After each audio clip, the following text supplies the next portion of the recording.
Namaste and welcome to the first session of the third day of DSVV's Global E-Conclave. Over the past 2 days, we have been exploring the concepts of unity and solidarity in the times of COVID-19, with the backdrop and build-up to the International Day of Yoga. And that day has finally arrived. So first and foremost, we wish to convey our heartfelt wishes to all of the listeners, participants, and panelists who are joining us today on the 21st of June as we celebrate this prestigious day. We hope that all of you have had the opportunity to reinvigorate and re-energize yourselves. The ancient Vedic heritage is known to be an eclectic synthesis of various streams and systems of culture. And the beauties of these streams and systems is that each one carries the potential to allow an aspirant to reach the highest pinnacles of human and divine experience. The two important systems of this vast culture are Yoga and Ayurveda. And each of these two systems encapsulates numerous overt and covert learnings. Overtly, or at the surface, we recognize yoga in the form of postures, exercises, and breathing techniques, and Ayurveda in the form of herbal medicines. However, covertly and at a deeper level, these both allude to a transformation of the inner being and consciousness. The esteemed speakers on today's panel join us with vast experience and knowledge in these two systems. They are not only speakers and scholars on the subject, but they are also avid practitioners. Therefore, without further delay, we now would like to invite our first esteemed speaker, the Honorable Dr. Chinmay Pandya ji. We had the good fortune of listening to his inaugural address, where he helped to establish our theme of unity and solidarity. And since he has been the architect and visionary behind this entire E-Conclave, it's only fitting that we hear him on our final day. His journey from child to Pro-Vice Chancellor, medication to meditation, and science to spirituality has been a tremendous source of inspiration for thousands of young leaders. Within his short 10-year journey with DSVV, he has helped the university to grow from strength to strength. In addition to being the Pro-Vice Chancellor of DSVV, he is also a trained psychiatrist who practiced in the UK for nearly 8 years, where he worked at the prestigious Charing Cross Hospital. He's one of the judges of the globally prestigious Templeton Prize Committee. He's represented India in the intergovernmental meeting of the UNESCO on the issue of intangible cultural heritage. He is WHO's invited yoga expert. He serves on the governing body of the Indian Council for Cultural Relations, or more commonly known as ICCR. He's a member of the Advisory Council of the Ministry of Ayurveda, Yoga and Naturopathy, Unani, Siddha and Homeopathy, also known as AYUSH. He serves as a board of trustees of the India Development Foundation. He is the director of DSVV's School of Yoga and Health and the chairperson of the International Festival of Yoga, Culture and Spirituality. He is the director of Asia's first ever Center for Baltic Culture and Studies, and he has convened more than 70 national and international colloquia at DSVV, and he's responsible for ethos, academic rigor, and policy implementation within the university. And with that context, we now invite the Honorable Dr. Chinmay Pandya ji to present his thoughts on this year's International Day of Yoga.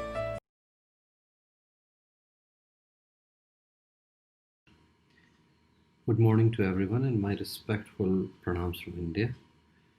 These are a bit extraordinary circumstances in which this message aims to reach you from the lap of Maganga, foothills of mighty Himalayas, and from Shantikunj, which is the headquarters of 150 million members of the Gayatri Parivar in Haridwar, Himalayas.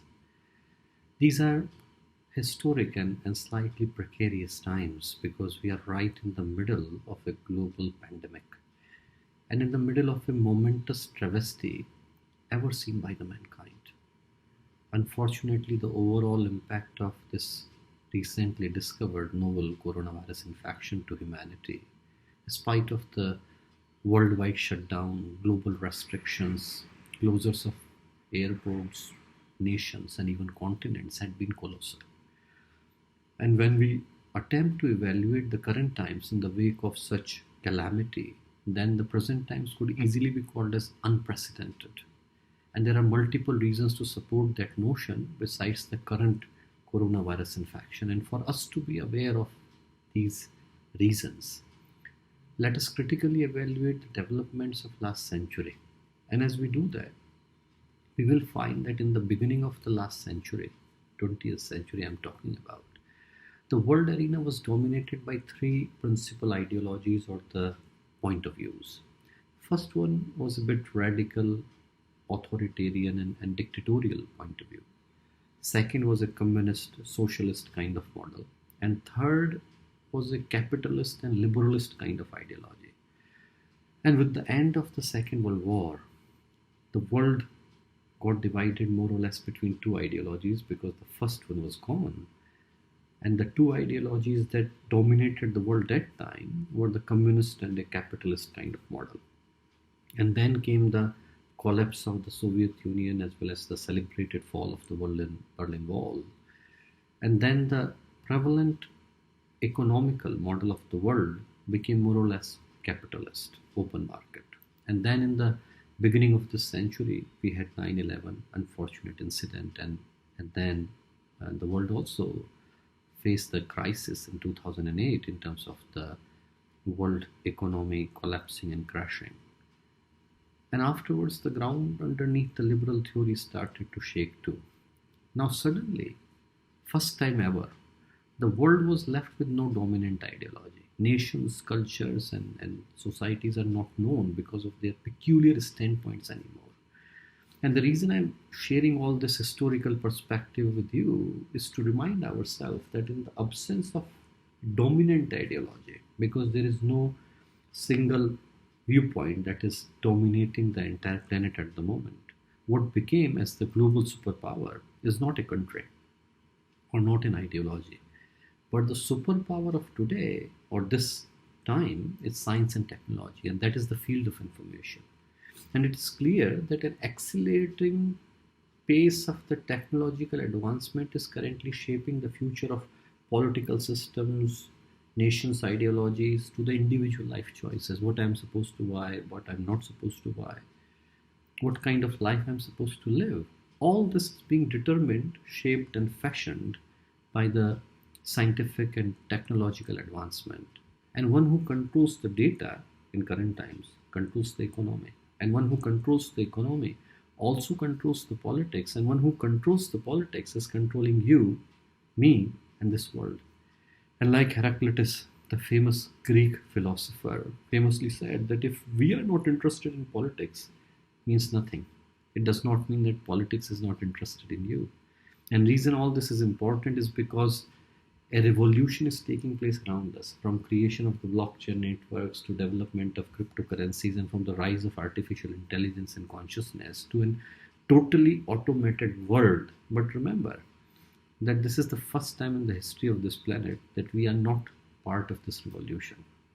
In this ever-changing, fast-paced world of science and technology, human beings are slowly becoming irrelevant. People are not sure anymore that their existence is going to make any difference in the speed of the planet or in the journey of this planet. Earlier, last century, when people were following a peculiar kind of ideology, they believed, rightly or wrongly, that their involvement is going to shape the future of the world. From communist to capitalist, each believed in the power of their presence. And now our presence is not required anymore to bring a revolution because everything is happening from a technological advancement. And hence, what we face now is also unique and unprecedented. The scientific development that we have done so far was necessary, and I'm not contradicting that. I'm not here to complain about technological advancement. it was necessary. It is necessary. It would always be necessary. I'm not denying that. However, how we are dealing with that advancement does not fall in the remit of science, but it falls in the remit of spirituality. Because with this shift of humanity more towards technological advancement, we are now witnessing a scene of chaos, confusion, uncertainty, disillusionment, dissatisfaction, and fear. There is a prevailing kind of feeling where people seems to be afraid that which path they are supposed to take. A fast pace of the life and community brought shine and sparkle to the lives of the people. But if we look from a philosophical point of view, we will realize that under those glittery surfaces and shining exteriors, most people seem to have a life of pain and misery and sorrow and solitude.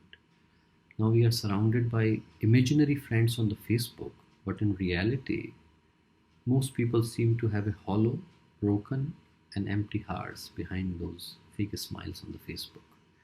The pain, the suffering, the sorrow, the stress, the tension, the strife, the struggle that is inside the human beings was not even at the battlefields of last century. Now we have made huge houses for us to live in, but we have broken down the families. We have reached to the moon, but we seem to have forgotten ourselves. We have advanced the medicine, but we have compromised our health and immunity. And worst of all, we have populated the earth, but we have annihilated the humanity. We have compromised the humanity. Compassion is gone. Greed and decline seem to rule the planet. The humanity seems to be disappearing in front of our eyes. In fact, it's already not there. It is not there because we have been dreaming a dream from which we are just waking up. The dream that if we just improve the socio-economic status of every person, everything would be miraculously okay. If you give people money, power, and position, then everyone would be happy. Truth is different. Truth is that as the struggle for survival gets subsided, then the real questions of the life start to emerge. That survival for what? Then people ask the question that, okay, now we can survive. Then why are we surviving? Now people have means to live, but no meaning to live for. And this world demands a change. If everything continues the way it is, then we would be living a damaged world and a fractured society for the next generation. Families would be broken, individuality would be gone, and humanity would be dead. Problem is that everyone knows what I'm talking about, and everyone seems to be desperate to find a solution too. But unfortunately, to seek a solution, somehow we continue to focus on the external measures only. The measures that take us only to one side, and that side is the science of external advancement, which is important, but it cannot solely bring the change unless there is a change in the global mindset or consciousness. These crises of the human conscience that allow people to live their lives with full comfort and luxury while society is collapsing, a demand for a fundamental or deep change in the global thinking and mindset. And this change cannot happen if we change from outside. This change can happen only if we change the very substance of our personality, which is called as the inner transformation, which was the idea of Pujya Gurudev to bring in the community and society, which is the transformation of the personality, and that is the central feature of any yogic pursuit. The true yoga offers that sense, that direction, that purpose, and that meaning to the life. The journey of the yoga teaches us that before we find everything else, we must find ourselves.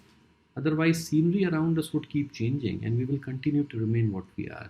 And changing envelope does not change the content of the letter. If I change from outside but inner being remains the same, then there is no point. It would only bring much more discontent to me. The word yoga means harmony. Buddha yukto jahati hobe sukrit dushkrite tasmad yoga yujusva yoga karma sukoshalam. Bhagwan Sri Krishna says in the Gita, yoga is the excellence of all actions. And then he says, yogastha kuru karmani sangam tvaktva dhananjaya siddha siddhyo samo bhutva samattum yoguchyate. Samatvam yoga uchyate, that yoga is the balance within and harmony outside. And yoga is nothing but like absolute harmony. I remember the famous story of a prince Strotra who heard the discourse of Lord Buddha and became a monk. The moment he became a monk, he started to do everything opposite. Everyone would walk on the normal road, he would walk in the bushes. Everyone would eat the normal food, he would not eat for days and months. His health started to go.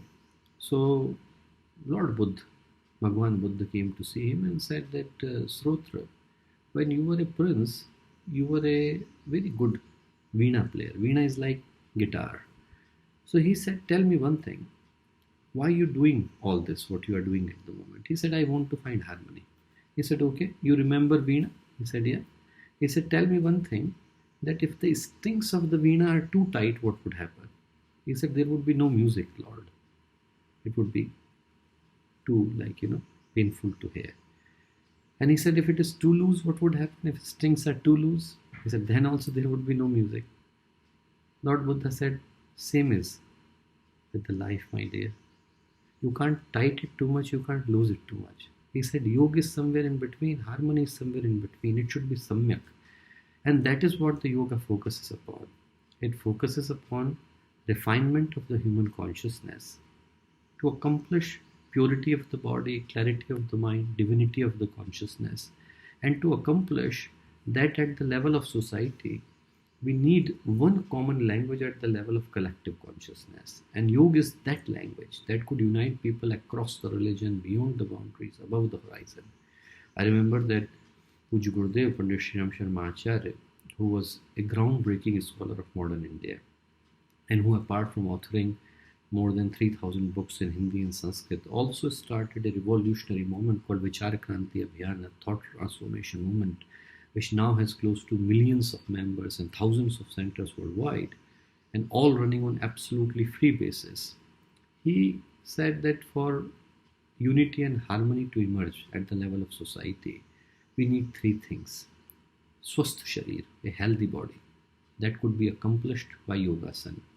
Swachman, a clear and pristine mind, that could be accomplished with the help of spiritual practices. And Sabya Samaj, a refined society that could be achieved by following the path of sacredness and compassion. And I strongly believe, if we follow those kind of principles in today's world, then world would be a very different and beautiful place. And I shall end by quoting what he said on the current circumstances. He said, while the current situation looks dark and gloomy, it should not bring fear or despair to us.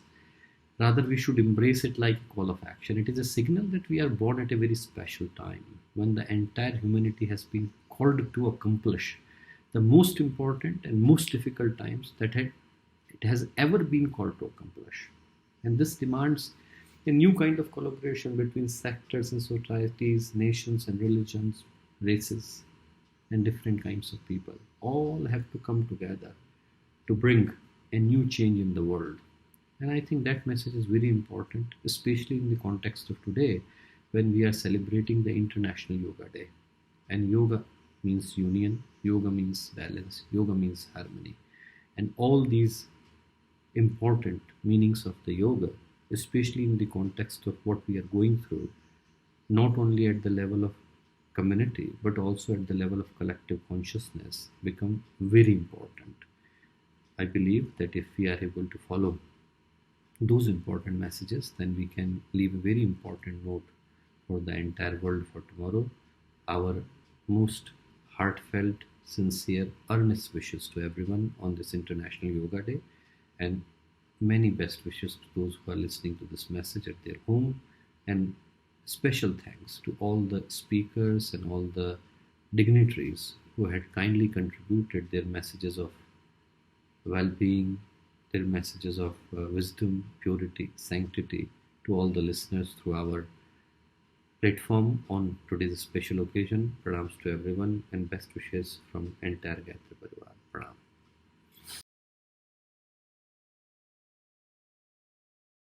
Thank you so much, Honorable Chinmay ji, for such a heartfelt and meaningful message for all of our viewers. To everyone tuning in, thank you for joining us today. As we mentioned up front, we will be exploring two Vedic systems today, and one of which is Ayurveda.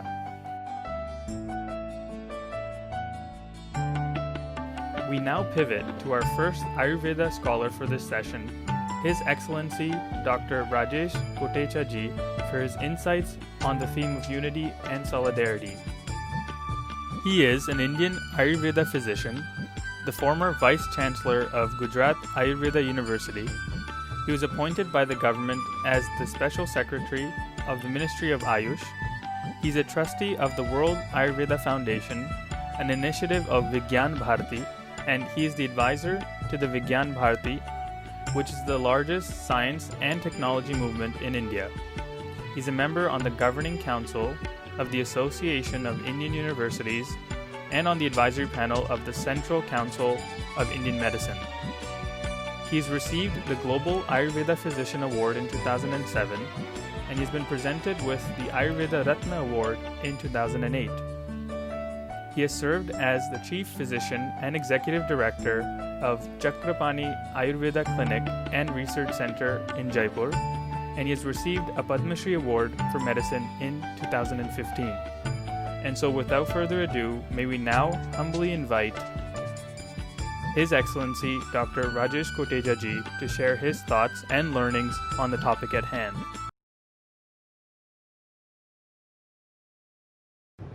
नमस्कार प्रिय मित्रों, साधकों और मेरे प्यारे देशवासियों। छठे अंतर्राष्ट्रीय योग दिवस के इस पुनीत अवसर पर आपके साथ योग संदेश साझा करते हुए मुझे अपार हर्ष व आनंद की अनुभूति होती है। वास्तव में योग हमारी भारतीय संस्कृति की आत्मा है। योग हमारी संस्कृति की धड़कन है। योग विश्व मानवता के कल्याण हेतु भारत के प्राचीन व आधुनिक ऋषियों व योगियों की महान आध्यात्मिक विरासत है। योग हमें एक रखने में महत्वपूर्ण भूमिका निभा सकता है। एकता का तात्पर्य एकजुटता से है, एकरूपता से है, हमारी सामाजिक, सांस्कृतिक और राष्ट्रीय एकता से है। किसी भी समाज या राष्ट्र की प्रगति में एकता का बहुत अधिक महत्व है और खासकर भारत जैसे विविध जाति, संप्रदाय, धर्म, भाषा, संस्कृति और अन्य विविधताओं से भरे देश के लिए सबको एक सूत्र में, प्रेम के सूत्र में बांधे रखने के लिए निस्संदेह योग की महती भूमिका है। योग व्यक्ति को स्वयं से जोड़ता है, क्योंकि योग शरीर, मन व आत्मा का सम्मिलन है। स्वयं से जुड़ा हुआ व्यक्ति ही स्वयं को परिवार, समाज, राष्ट्र व विश्व के साथ जुड़ा हुआ महसूस कर पाता है। वह स्वयं को सब में और सबको स्वयं में देखने लगता है।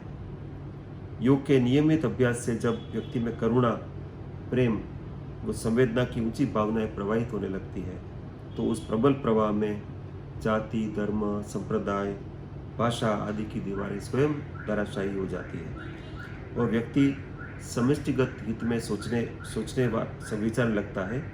वह द्वैत से अद्वैत तक की यात्रा करने लगता है। मैं से हम और हम से अहम, अहम से वयम तक पहुंचने लगता है और संपूर्ण सृष्टि उससे अपने ही आत्मा का विस्तार लगने लगता है। योग मात्र व्यायाम नहीं है, परंतु पूरी प्रकृति व प्लेनेट से जुड़ने की वैज्ञानिक प्रक्रिया है। योग दृष्टि संपन्न व्यक्ति व्यक्तिगत लाभ हानि की जगह समष्टिगत लाभ हानि को अधिक महत्व देता है, यह सर्वविदित है।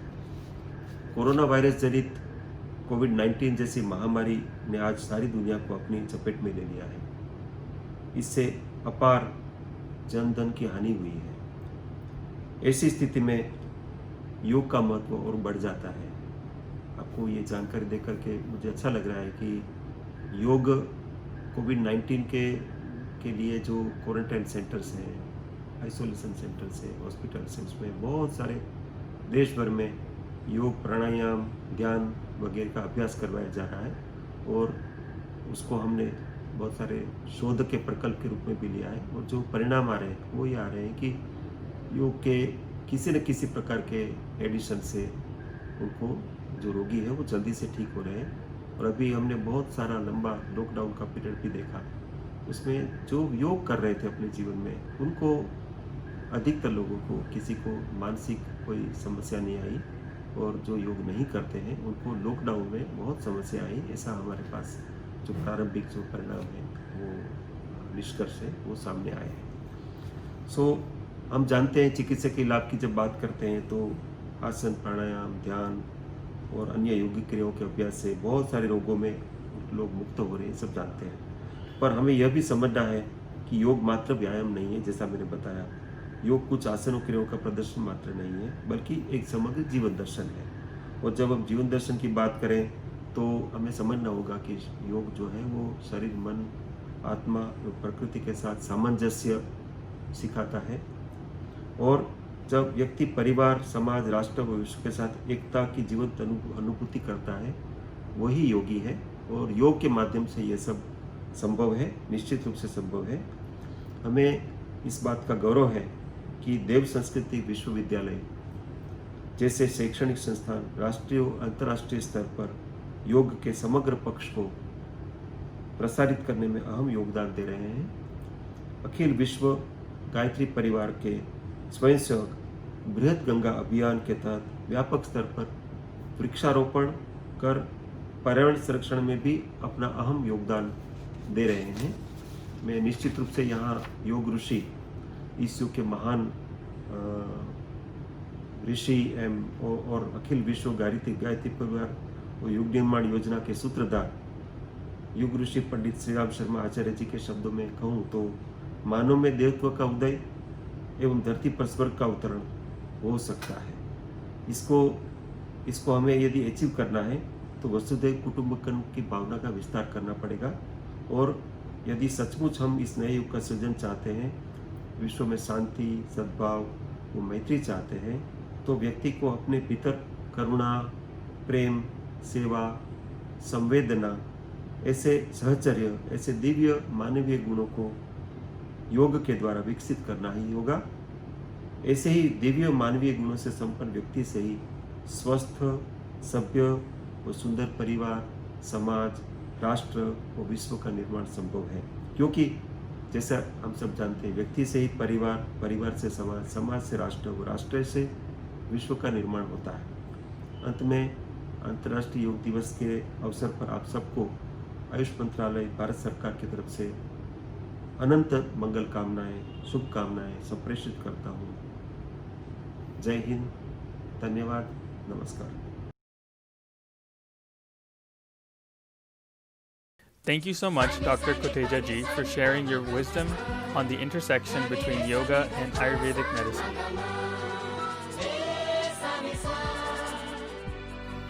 We now traverse back to the topic of yoga as we are joined by another esteemed guest speaker. Continuing on, we will now learn from someone who is the pioneer of cyclic meditation and is knowledgeable about the power of movement space within the practice of yoga. His Holiness Dr. H.R Nagendra ji.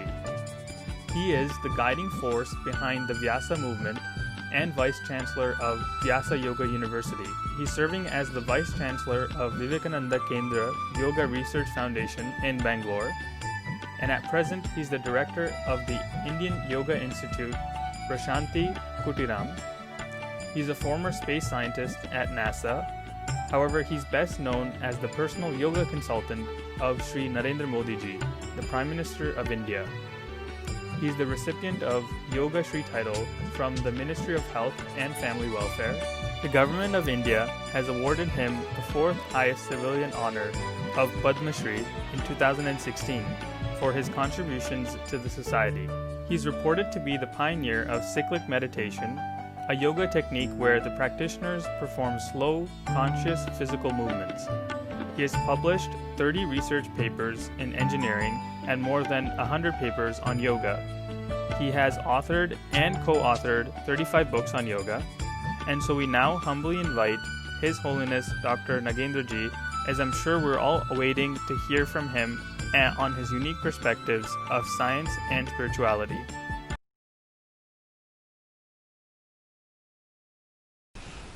My dear brothers and sisters, in the context of the ensuing International Day of Yoga on June 21st, I am extremely happy to participate in this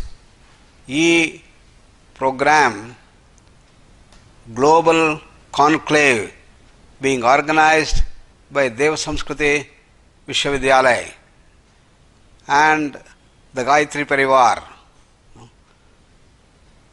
Dr. Chinmay Pandya ji, the Pro Vice Chancellor of this DSVB, has been a great force in spreading this message of yoga to the whole world. And I don't have to speak about the greatest contribution of Samskriti Vishwavidyalaya and Day-3 Parivar throughout the world in bringing solidarity, in bringing unification, in bringing the power of Gayatri Ma to the world at large. And as always our Dr. Saab says, the great tapas of Sri Ram Sharma ji, the founder of this great movement of Day-3 Parivar, did his tapas for a long time after the independence movement in our country and got the vision of Gayatri Ma as the real solution for the whole world to come together and work as one unified whole, as one big world family, as a global consortium of all the countries. And what a wonderful thing he did in bringing this message of Gayatri Mantra. Om Bhur Bhuvas Suvaha Om Tat Savitur Varenyam Bhargo Devasya Dhimahi Dhiyo Yona Prachodayat. Wonderful mantra which Vishwamitra had brought out as the panacea for the human beings to rise higher and higher from their normal level to become great super divine human beings and reach that perfection itself and acquire the blessings of Gayatri Ma. And spreading this message of Gayatri Mantra for bringing peace on earth, our Day-3 Parivar and its academic outcome, the Samskriti Vishwavidyalaya, has been propagating that throughout the world in largest number of countries with crores and crores of people following the Day-3 Parivar. And Dr. Pranab Pandya was our first Chancellor of Swami Vivekananda Yoga Anusandhana Samsthana, deemed to be university, when I was the founder, Vice Chancellor of this SVyasa. And then at that time, we from the north and south joined together to bring about these two unique universities in India. And based on the principles of holistic vision, the two universities are continuing to bring about the whole dimension of our wisdom base of Indian lore. And I am so delighted that Dr. Chinmay Pandya, who has come over and heading, in a sense, the entire Vishwavidyalaya, the Pro Vice Chancellor, going round the world with such messages of harmony, love, peace, solidarity, and bringing people together. Moving towards our cherished goal of Vasudha Eva Kutumbakam. We want to create a global family of love and affection, peace and tranquility.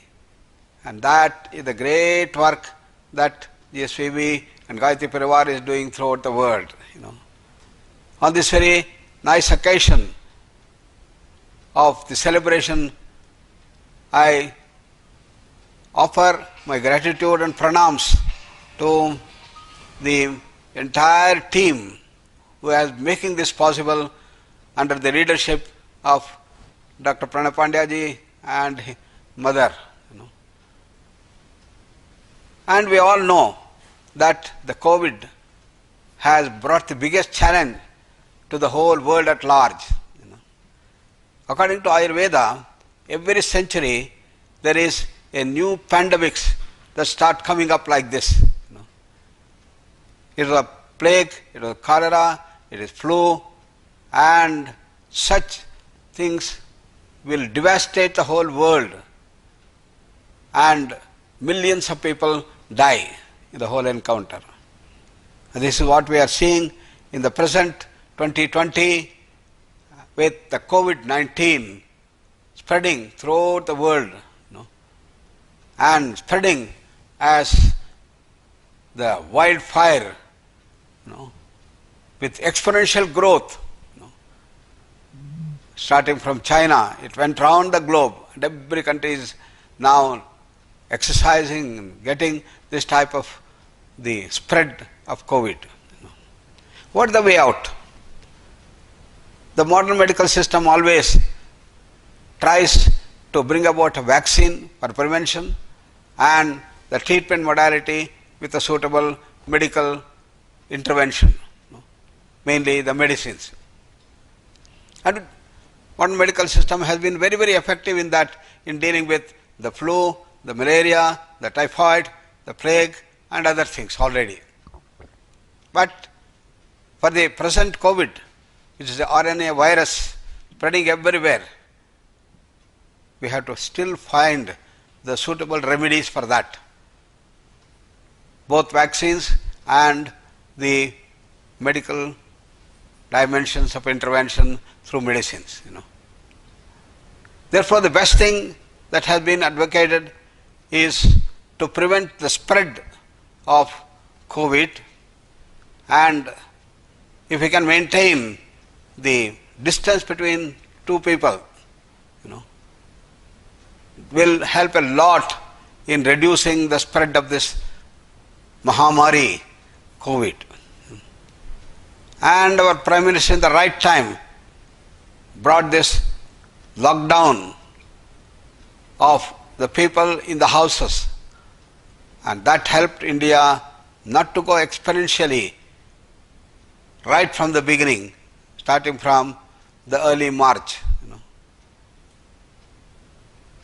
And people have slowly started getting into this new way of life. But on the other front, as there is no solution which the allopathy is offering as the sure remedy, the Ministry of AYUSH has come forward to develop the necessary medical interventions through Ayurveda, Siddha, Unani, Homeopathy and Sovarishta, and yoga and naturopathy modalities of non-pharmacological interventions which can help in dealing with these big pandemics. Essentially, when the corona enters through the nose, it goes down and sets itself in, and it is going to cause respiratory distress, respiratory challenges. And yoga can do wonders and can completely normalize the persons if they are in that stage. Our extensive work that we started way back in 1980s and published the paper in the British Medical Journal, has shown that yoga could be very effective in dealing with the non-communicable diseases like bronchial asthma, emphysema and others. But however, in the current context, what is it that we have to do? We have to increase our immune system strength. So, but what are we doing? Because of the wrong lifestyle, we are weakening the immune system. Because we all know that stress has an immunosuppressant factor. Therefore, the solution that yoga offers, the solution other medical interventions of Ayurveda, Siddha, etc. proposes, is to strengthen our immune system by reducing the load, reducing the tensions and the stresses, reducing the way of life which we have been following. And staying home and lockdown period has been a great opportunity for everyone in the country and the world to look at yoga, understand yoga in its pristine purity, go into the depth of yoga and see that it will not spread. We will be able to prevent the spread of COVID-19 in the whole context. Therefore, my dear brothers and sisters, we should use these dimensions of relaxation of the body at asana level, slowing down of breath at the breathing level, and calming down of the mind at the mind level as the dhyana, and using the power of Gayatri Ma by the chanting of the Gayatri mantra loudly or within the mind continuously. We should be able to charge our immune system, and we should be able to blossom our immune system with its full vigor, so that any corona that enters, it will be able to throw them out. So that is what is needed today. So yoga has started become an adjunct to all other systems in this effort to prevent the COVID to spread all over the world and all over the country. So our immune system is capable enough to deal with this coronavirus. Look at the size of the coronavirus. Very, very small. But among all the viruses that we have seen, coronavirus is the biggest. 0.025 microns in size. But our WBC, world white blood cells, are very big in size. Almost 100 times bigger than the coronavirus. The second, there are billions of WBCs in our body, whereas the coronavirus that come are very small in number, 10, 15, 20, 100, if not lakhs or millions. Therefore, WBC can easily gobble up these viruses that they come there without any difficulty. Then we have the natural killer cells, which are considered to be the border security forces. When the COVID starts entering in through the spread of the coronavirus, as it starts moving to the nostrils, if we are able to engage ourselves with the proper dimensions of the practice of these tools, then we have big solution. The key factors of yoga is to relax the body, various asanas, slow down the breath, aspects of pranayama, and calming down of the mind, silencing of the mind, dhyana or meditation, and bringing balance of all the different emotions. The violent emotions like anger, greed, jealousy, hatred, infatuation, arrogance should all be softened and reduced in their power. This is what yoga does. Therefore, yoga offers a full solution for prevention, for promoting positive health, and to deal with these hazards that we are seeing in this particular COVID spread. So what is the way out? Since we don't have any medicine or vaccine, the best will be to pray for the better being through all our continued efforts. So in Esvyasa, we developed the suitable modules, simple yoga modules which everybody can practice. The special modules for people below 15 years. Then from 16 to 60 years, the second set of modules, and above 60 is the third module. All these modules are available in our website, and people can use this by downloading them. But people who are already hospitalized, who are often in very severe condition, can yoga do something? Yes, we had a lot of experience in dealing with such people who were having tremendous amount of spread, positive COVID. And we have been able to utilize that throughout the world. Very wonderful results have started coming up. Therefore, yoga is not merely a set of asanas, but a state of well-being. And this is what the four streams of yoga offer us. So scientific research has started, and we took up the survey of the entire population pan-India, and we collected about 25,000 responses, and we started analyzing.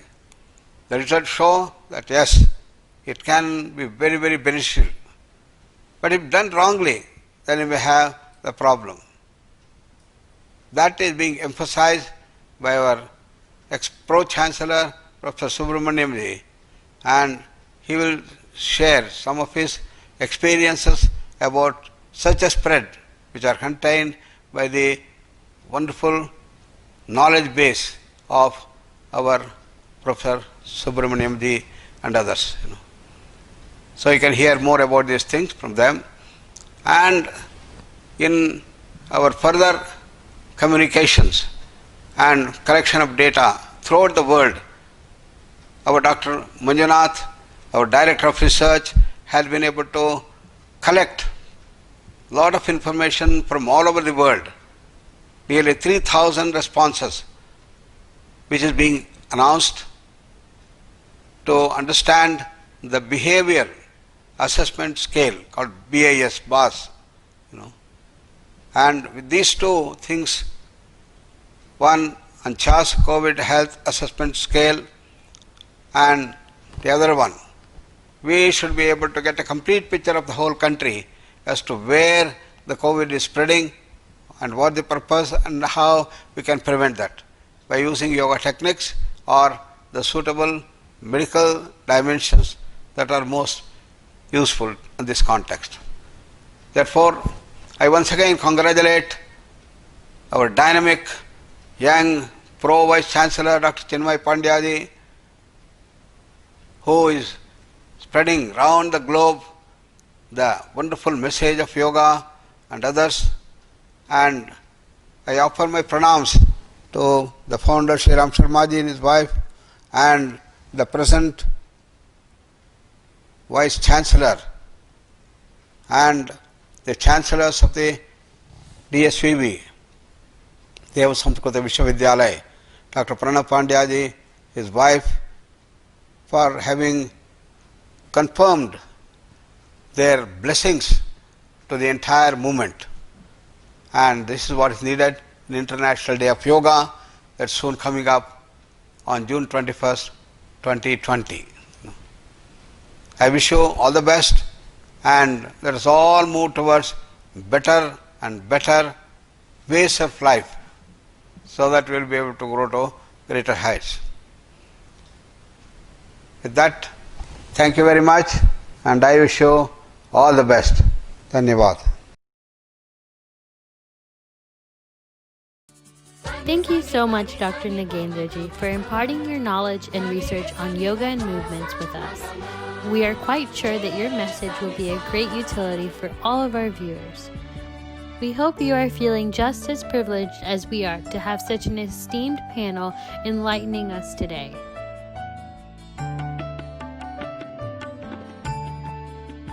Next, we will link with the practice of yoga with the holistic healing process by hearing from our next speaker, His Holiness Acharya Balkrishna ji. He is an Ayurveda Acharya and spiritual leader who inspired the people in yoga and Ayurveda. He is also the co-founder of Patanjali Yogpeeth. He is a successful chairman of the consumer goods company Patanjali Ayurveda. He is awarded with titles Padya Raj and Ayurveda Mahanishi. He has also been honored as the 10 most influential people in healthcare award at the UN headquarters in Geneva, Switzerland in 2019. He is recognized for his enlightened approach to holistic health and was presented with the award for Best Wellness Impact globally in 2019. He is honored with Champions for Change Award in 2020 for his contributions towards preservation, promotion, and health services rendered through Ayurveda. Please welcome him as he shares a few words with us. प्राचीन काल से ही हमारे ऋषि मुनियों ने हम सब के लिए, हम सब के जीवन को उन्नत और समृद्धशाली बनाने के लिए, निरोग बनाने के लिए एक विधा का विधान किया। उसका नाम है योग। योग के द्वारा ही हम लोग रोगों से बच सकते हैं, आए हुए रोगों से भी मुक्त हो सकते हैं। इसीलिए ऋषियों ने कहा, न तस्य रोगो न जरा न मृत्युः प्राप्तस्य योगाग्निवयम शरीरम। यदि कोई व्यक्ति अपने आप को योग के अग्नि में तपा लेता है तो वह जरा मृत्यु से, रोग से बच सकता है। तो इससे बढ़कर के मनुष्य को चाहिए भी क्या। आज पूरी दुनिया के अंदर इन रोगों से बचने के लिए जितने भी उपायों को किए जा रहे हैं, योग सबके लिए सहयोगी है। इमरजेंसी के रूप में आप किसी भी पैथी का आलंबन कर रहे हैं, या आप क्रिटिकल कंडीशन में हैं, या आप अलग अलग देशों के अनुसार अलग अलग पैथी का अनुसरण और पालन कर रहे हैं, तो भी योग को सहयोगी चिकित्सा के रूप में, सहयोगी विधा के रूप में आप अपना सकते हैं। तो इससे बढ़कर के मानवता के लिए कोई हित की बात नहीं हो सकती है। तो आइए हम सब मिलकर के ऐसी परम पावनी विद्या, ऐसे परम कल्याणकारिणी विधा, इस योग को पूरी दुनिया में पहुंचाने के लिए प्रयास करें, मानवता को प्रेरित करें कि मनुष्य मात्र योग से जुड़ें। क्योंकि योग किसी जाति, धर्म या किसी व्यक्ति विशेष के लिए नहीं, अभी तो योग मनुष्य मात्र के लिए है। इस विषय में हमको इस बात के लिए गर्व है, गौरव है हमें कि योग की विधा का अनुसंधान, योग की विधा के जिन्होंने जो प्रादुर्भाव किया वो ऋषि हमारी इस वैदिक सनातन संस्कृति परंपरा से जुड़े हुए महापुरुष थे। उन ऋषियों के कारण से हमको योग विधा प्राप्त हुई, परंतु उन ऋषियों ने योग को किसी भी तरह की धर्म या किसी भी तरह के मत पंथ संप्रदाय के आवरण से उसको बाहर कर दिया। यानी कि योग मानवता के लिए, योग मनुष्यत्व को जगाने के लिए, योग मानव को मानव बनाने के लिए, समाज को जोड़ने के लिए योग बहुत महत्वपूर्ण है। इसीलिए योग को किसी सांप्रदाय की चश्मे से देखने की जगह पर योग की विधा के वैज्ञानिकता को समझ करके जीवन में अपनाने का प्रयास हम सबको करना चाहिए। यदि ऐसा प्रयास हम करते हैं तो निश्चित रूप से उस योग के माध्यम से हम अपना और अपने समाज का, पूरी दुनिया का, पूरे विश्व का कल्याण करने में सक्षम हो सकते हैं। समत्तम योग उच्यते, इस तरह से भगवान श्री कृष्ण ने उस समता की प्राप्ति, सर्वत्र जो व्याप्त अशांति है उससे उसकी समाप्ति के लिए भी योग के आश्रय को ही महत्वपूर्ण माना है। आज इस कोरोना के कारण से लोग विविध तरह के अवसाद से ग्रसित होते जा रहे हैं। चारों तरफ एक अवसाद का वातावरण निर्मित हो रहा है। उससे भी बचने का यदि कोई साधन है, कोई उपाय है, तो वो मात्र योग ही एक साधन है, एक उपाय है। तो इसीलिए इस पूरे विश्व के अवसाद को समाप्त करने के लिए, इस अवसाद से लोगों को बाहर निकालना चाहते हों, तो एक ही उपाय है कि आप स्वयं योग करिए, औरों को भी योग के लिए प्रेरित करिए। हम सबको मिलकर के वैश्विक एकता के लिए, समन्वय के लिए जो कार्य करना है, ये हम सबका एक बड़ा लक्ष्य और बड़ा उत्तरदायित्व है। इस कार्य को भी हम यदि पूरा कर सकते हैं तो योग के द्वारा ही पूरा कर सकते हैं। तो योग में हम यदि स्थित होते हैं, तो भेद समाप्त होता है। भेद समाप्त होता है तो समाज में एकता, समन्वय की भावना हमारे मन में जागृत होती है। आज विविध तरह के छोटे छोटे स्वार्थों के कारण से, छोटी छोटी भ्रांतियों के कारण से, छोटे छोटे हमारे अलग अलग विचार धारणाएं और अवधारणाओं की वजह से हमने समाज को बांटने का जो काम जो लोग कर रहे हैं, उन सब लोगों से भी मेरा निवेदन है, हम आह्वान करते हैं कि आप योग से जुड़ते हैं। योग से जुड़ने के बाद में वसुधैव कुटुंबकम की जो भावना है, एम निजः परो वेति गणनाम लघु चेतसाम, कि ये मेरा है, ये तेरा है, ये मेरा पंथ है, मेरा संप्रदाय है, ये मेरी मान्यताएं, ये तेरी मान्यताएं हैं, इस तरह की अवधारणाओं ने समाज को और अशांत किया हुआ है। हमारी संवेदनाएं, हमारी सहनशीलताएं, हमारी शक्ति कहीं ना कहीं क्षीण हो रही है, समाप्त होती जा रही है। उस शक्ति को भी यदि हम समाप्त होने से बचाना चाहते हैं, समाज की जो संगठनात्मक शक्ति को भी जोड़ना चाहते हैं, तो हमें मानवता को, मनुष्य को योग से जोड़ना होगा। तो इस 21 जून के उपलक्ष्य में अंतर्राष्ट्रीय योग दिवस के रूप में एक दिन के लिए योग नहीं अपितु सदा के लिए है योग, इस अवधारणा के साथ में, इस विचार के साथ में हम आगे बढ़ें, जिससे कि हम इस योग के द्वारा पूरी दुनिया को रोग मुक्त कर सकें। क्योंकि योग न केवल साधना का उपाय है, योग है रोग मुक्ति का भी एक उपाय है। दूसरी पैथियाँ जहाँ बीमार होने के बाद में चिकित्सा की बात करती हैं, बीमार होने के बाद में हम उन उपायों के द्वारा निरोग होने का प्रयास करते हैं, पर योग और आयुर्वेद ऋषियों की ऐसी विधाएं हैं, ऋषियों का ऐसा हम सब के लिए, मानवता के लिए एक अमूल्य देन है कि हम रोगी होने से भी बच सकते हैं। शारीरिक रोगी ही नहीं, हमारे जो मानसिक, कायिक, वाचिक जो विकार हैं, जो हमारे व्याधियां हैं, उन व्याधियों से भी हम अपने आप को बचा सकते हैं। तो इसीलिए मेरा आप सबसे निवेदन है कि हम सब एक बने, नेक बने, योग के मार्ग पर चलें, योग पर मार्ग पर चल करके स्वयं निरोगी होकर के पूरी दुनिया को निरोग बनाने के लिए प्रयासरत रहें, क्योंकि यही सबके लिए जरूरी है, यही कमनीय है, यही प्रार्थनीय है। तो इस प्रार्थना को हम सारे मिलकर के, जो भगवान वेद ने कहा, सम गच्छध्वम सम वदध्वम संभो मनांसि जानताम, इस संकल्प के साथ में, इस उद्घोष के साथ में कि हम सब लोग मिल कर के चलें, बोलें, ज्ञानी बने, उस ज्ञान के द्वारा योग का पालन करें, योग का अनुसरण करें, योग के अनुसरण के द्वारा इस विश्व को सुंदर बनाएं, परमात्मा की इस सृष्टि को सुंदर बनाने का यह हमारा सबका कर्तव्य है। उस कर्तव्य को यदि हम पूरा कर सकते हैं तो योग मार्ग के द्वारा ही पूरा कर सकते हैं। पुनः मैं यही निवेदन करना चाहूँगा, विश्व में एकता चाहिए, समन्वय चाहिए। चाहे हमारे देह में रोग मुक्ति के लिए हमको कोई उपाय चाहिए, तो निश्चित रूप से योग से बढ़कर के कोई भी साधन नहीं हो सकता।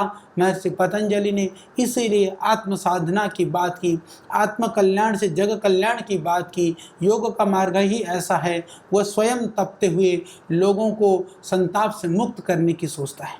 जो योगी होता है, हमारे परम श्रद्धेय आदरणीय पंडित श्री राम शर्मा आचार्य प्रवर ने भी, आचार्य जी ने भी हम सबको यही तो संदेश दिया, हम सुधरेंगे जग सुधरेगा। पर हम जग को तो सुधारने की सोचते हैं, अपना सुधार हम कहीं भूल जाते हैं। योग इसीलिए कहता है आत्मानं विद्धि, कि यथा पिंडे तथा ब्रह्मांडे, यदि तुम पिंड को जान लोगे तो ब्रह्मांड का बोध तो अपने आप हो जाएगा। इसीलिए ऋषि दयानंद ने कहा कि संसार का उपकार करना इस समाज का मुख्य उद्देश्य है, परंतु मानसिक शारीरिक अपनी उन्नति करना ये परम कर्तव्य या प्रथम आवश्यकता बताया गया है। जितने भी महापुरुष हुए हैं, जितने भी हम इसीलिए प्रार्थनाओं में भी हम यही तो कहते हैं, या आत्मदा बलदा, भगवान से यही प्रार्थना करते हैं कि हे प्रभु तू आत्मज्ञान का देने वाला है, तू बल का देने वाला है। वेद भगवान भी इसी तरह की बातें हमको बताते हैं। यानी कि हम यदि दुनिया का भला चाहते हैं तो पहले आवश्यकता है कि हम अपने आप में इतने सक्षम बने। ऐसे सक्षमता, ऐसी पात्रता तभी हम प्राप्त कर सकते हैं जब हम योग मार्ग का अनुसरण करेंगे, योग का आचरण करेंगे, योग को जीवन में धारण करेंगे। तो आइए इस पावन दिवस पर, यानी ये जो अंतर्राष्ट्रीय योग दिवस के पावन उपलक्ष्य में हम सब संकल्पित हों कि हम योग को धारण करते हुए संसार के मंगल कामना के लिए, कल्याण के लिए हम आगे बढ़ेंगे। हम काम करेंगे जिससे इस पूरे दुनिया में एकता स्थापित हो, समन्वय स्थापित हो, सबके मन में प्रेम हो, सबके हृदय में करुणा हो और सबके अंदर विश्व के कल्याण की कामना हो। इन्हीं शुभकामनाओं के साथ में मैं आप सबके मंगल कामना के लिए परमपिता परमात्मा से प्रार्थना करता हूं और यह योग दिवस हम सब के लिए कल्याणकारी हो, यही प्रभु से बहुत प्रार्थना। आप सबको मेरा बहुत प्रणाम, बहुत बहुत धन्यवाद, वंदन, ओम। As His Holiness Acharya Balkrishna Ji spoke about yoga as a spiritual holistic healing form that leads to sustainable and substantial lifestyle and health changes. Viewers from far and wide, thank you for staying tuned with us so far. Next, we will hear about the importance of interfaith collaboration in spreading the practice of yoga from His Holiness Swami Chidananda Saraswati Ji. He is the president and spiritual head of one of the largest interfaith spiritual institute of India, Parmarth Niketan Ashram. He is credited with conceiving the idea and laying the foundation of 11-volume Encyclopedia of Hinduism in 1987. He is also the co-founder of Global Interfaith AYUSH Alliance. He has made notable contributions for bringing the interfaith leaders together and improving WASH, water, sanitation, and hygiene. He is a great contributor in efforts to clean the national river Ganga by implementing viable technologies. He is the recipient of innumerable awards, including World Peace Ambassador Award and Hindu of the Year Award. He is also presented with Prominent Personality Award, Best Citizens of India Award, and Uttaranchal Ratan Award. He has also been honored with the Parliament of World's Religion Ahimsa Award for his exceptional contributions that enhance and strengthen the interfaith community. Lastly, he was awarded with Mahatma Gandhi Humanitarian Award by the President of India for his unparalleled service to humanity. Please welcome him as he shares a few words with us.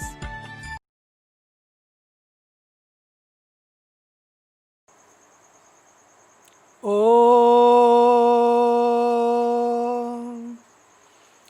Asato Ma Sadgamaya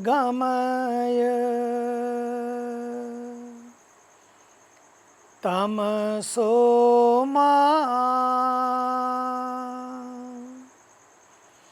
Jyotirgamaya Mrityorma Amritam Gamaya Om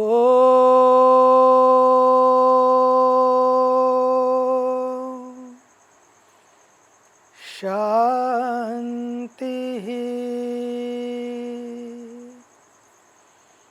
Shanti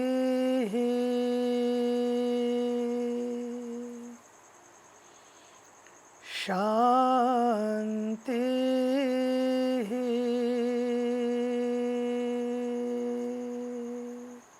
इस सदी के एक महान आचार्य, भारतीय संस्कृति के ज्योतिर्धर, परम सात्विक, बड़े ही सरल सजग महापुरुष आचार्य Pandit Shri Ram Sharma ji. Because Guru is never gone, he is always on. गुरु जाते कहाँ हैं, वे तो हमेशा हमारे अंग संग रहते हैं। और आज मेरे प्रिय, अभिन्न और आदरणीय, जिन्होंने बड़ी क्रांति पूरे विश्व में की है, डॉक्टर श्री प्रणव पंड्या जी, जिन्होंने इस दिव्य संस्था के लिए अपना सर्वस्व अर्पित किया है। सुबह हो या शाम, गांव हो या शहर, देश हो या परदेश, एक ही धुन, एक ही ललक। किस तरह से गुरुदेव ने जो दीप जलाया वो जलता रहे, लोगों के स्नेह से, लोगों के अपनत्व से, लोगों के प्यार से। और मुझे बड़ा गौरव होता है जब जब भी उनसे मिलना होता है।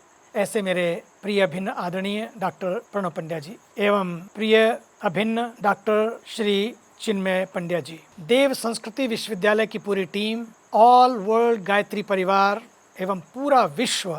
जैसा कि मैंने पहले कहा, गुरु is never gone, Guru is always on. अगर वो दिखाई नहीं देते तो इसका मतलब ये नहीं है कि वे आपके साथ नहीं हैं। आचार्य श्री किसी न किसी रूप में हमेशा आपके साथ रहते हैं।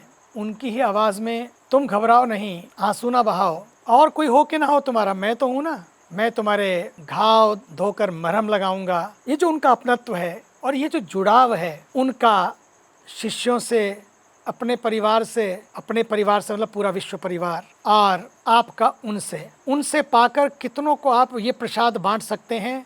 आज यही सबसे बड़ा योग है। शांति कुंज में रहने वाले सभी एवं गायत्री परिवार के लिए बस जुड़ो और जोड़ो, सहयोगी बनो और उपयोगी बनो, यही तो अब योग है।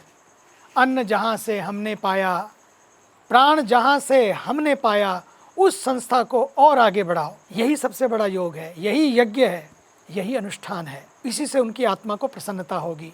अंतर्राष्ट्रीय योग दिवस के इस दिव्य योग श्रृंखला में आज मैं आप सबके साथ हूँ। प्रसन्नता का अनुभव कर रहा हूँ और हमारा सौभाग्य है कि हम उस देश के वासी हैं जिस देश में गंगा बहती है। हम उस प्रदेश के वासी हैं जिस प्रदेश से गंगा बहती है। एक गंगा तो हिमालय से हर दिल तक बहती है। एक गंगा जो हमारे देश की आन बान शान और पहचान है, वो माँ गंगा गौमुख से गंगा सागर तक बहती हैं। और एक योग गंगा जो आज इस धरती से पूरे विश्व में प्रवाहित हो रही है, जिसका श्रेय भारत के आदरणीय प्रधानमंत्री जी जब यूएनओ में गए और क्या अद्भुत कमाल कर दिया। पहली बार में संयुक्त राष्ट्र महासंघ में प्रस्ताव रखा और 177 देशों ने उसे स्वीकृति प्रदान की इतने कम समय में। और पूरे विश्व में आज मैं देखता हूँ, जहाँ जहाँ जाता हूँ, पूरा विश्व ही लगता है योगमय हो गया है। जगह जगह स्टूडियो योग के खुल गए हैं, सेंटर खुल गए हैं, ये पाने के लिए कि मैं कैसे सेंटर अपने जीवन का खोजूं। ये है योग की महत्ता। इंटरनेशनल डे ऑफ योगा और भारत के यशस्वी, तपस्वी, ऊर्जावान, कर्मयोगी प्रधानमंत्री श्री नरेंद्र मोदी जी, ये दोनों बिल्कुल साथ साथ हैं। ये उन्हीं का संकल्प है जिसे पूरे विश्व में अपनाया गया और आज पूरा विश्व योगमय हो गया। वर्तमान समय में पूरा विश्व कोरोना वायरस की चपेट में है।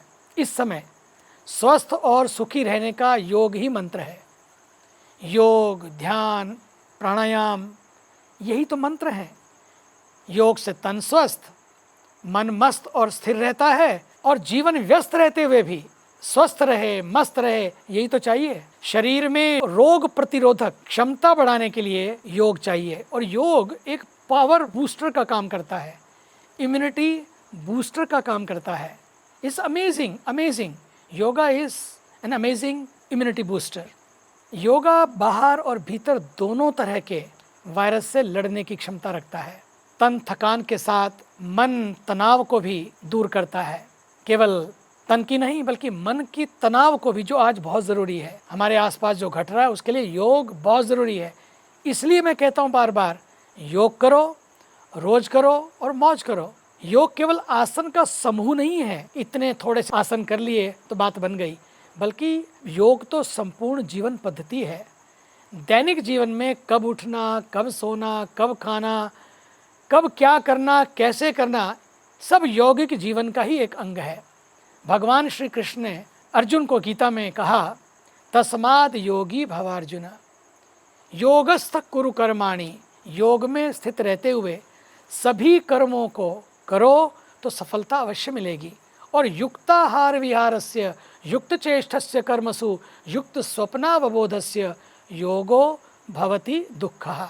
युक्ताहार, युक्त माने बैलेंस, युक्त माने अनुशासन रखने वाला। योग का अर्थ ही है बैलेंस, संयम, अर्थात आहार, विहार, विचार और व्यवहार का संयम ही तो योग है। अथ योगानुशासनम, योग का अर्थ ही है अनुशासन। जीवन में अनुशासन होगा ना तो जीवन की समस्याएं परेशान नहीं करेंगी। योग जीवन की समस्याओं का समाधान देता है। Yoga is the solution for all this problems of our life. योग के द्वारा खुद को तलाशें, योग के द्वारा खुद को तराशें, अपने को अनलॉक करें। Unlock yourself, find yourself, shape yourself. Yoga is not only on the mat, yoga is also off the mat. Yoga is not what you do, yoga is what you are. हम अपने जीवन को सुखी बना सकते हैं। योग का मार्ग ही व्यक्ति को निरोगता के पथ पर ले जाता है। इसलिए बार बार ये याद दिलाया जाता है, करें योग और रहे निरोग। हम योगी बन सकें या ना बन सकें, लेकिन इस कोरोना के संकट में, इस काल में हम सहयोगी बने और उपयोगी बने। ये बहुत ज़रूरी है। और योग इस भारत की देन है पूरे विश्व को। भारत का अर्थ है भा अर्थात प्रकाश, प्रकाश में रथ, भारत प्रकाश में रथ, प्रकाश से युक्त, जिसका हर कण कण, जिसके हर जरे जरे में प्रकाश समाया हो। यही सूत्र हमें ऋषियों ने दिए हैं। इन्हीं सूत्रों को हम अपने जीवन में लाएं, प्रकाश में जिएं। ऋषि कहता है कि अंधकार से आगे बढ़ो। असतो मा सद्गमय तमसो मा ज्योतिर्गमय। असतो मा सद्गमय।